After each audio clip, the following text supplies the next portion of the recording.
C'est le vendredi thématique de la rédaction. S'il est un pays où l'expression tourisme de masse prend tout son sens, c'est la Chine. Bonjour Sébastien Le Belzic.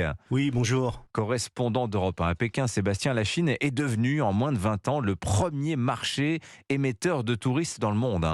Eh bien, imaginez que pendant les dernières vacances en Chine, au mois de mai, ce sont 280 millions de personnes qui ont voyagé. C'est comme si toute la population de la France, de l'Allemagne, de l'Angleterre et de l'Italie partait en même temps. Imaginez un peu les embouteillages ici. Et puis les sites touristiques pris d'assaut. À Pékin, par exemple, je me souviens qu'à la Grande Muraille, il fallait attendre des heures pour acheter son ticket d'entrée et se retrouver finalement collés les uns aux autres sur cette Grande Muraille qui est l'un des 3 sites les plus visités en Chine, avec la cité interdite et évidemment la place Tiananmen à Pékin. Hormis l'importance de la population, le problème c'est qu'il y a 3 grandes périodes de vacances nationales seulement ici, pas de découpage en zones comme en France.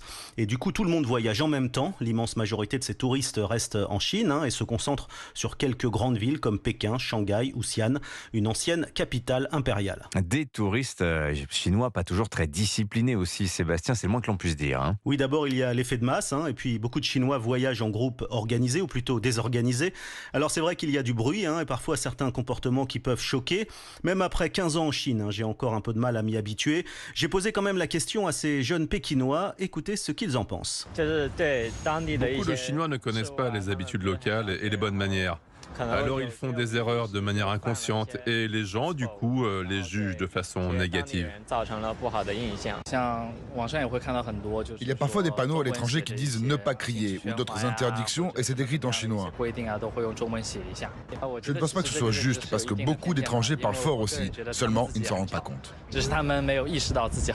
Alors ça ne donne pas une bonne image du pays et le gouvernement a même publié il y a 10 ans un guide des bonnes manières comme ne pas cracher, ne pas crier, respecter les sites religieux, sans trop de succès il faut dire jusque-là. Et ces touristes chinois, Sébastien, sont aussi particulièrement nombreux à l'étranger. Ils voyagent beaucoup.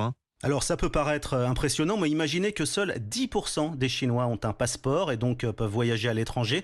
L'immense majorité reste en Chine en raison des prix des billets, des problèmes de visa ou de langue. La plupart ne parlent que mandarin.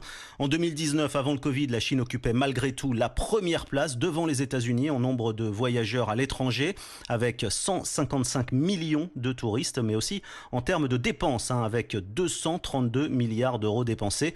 En France, ils étaient avant l'épidémie plus de 2 millions de visiteurs qui ont injecté 3,5 milliards d'euros dans l'économie française. C'est donc loin d'être négligeable et ils seront de retour cet été, d'après ce que me disent ici les agences de voyage. Merci beaucoup Sébastien Le Belzic, le correspondant d'Europe 1 à Pékin. 7h46.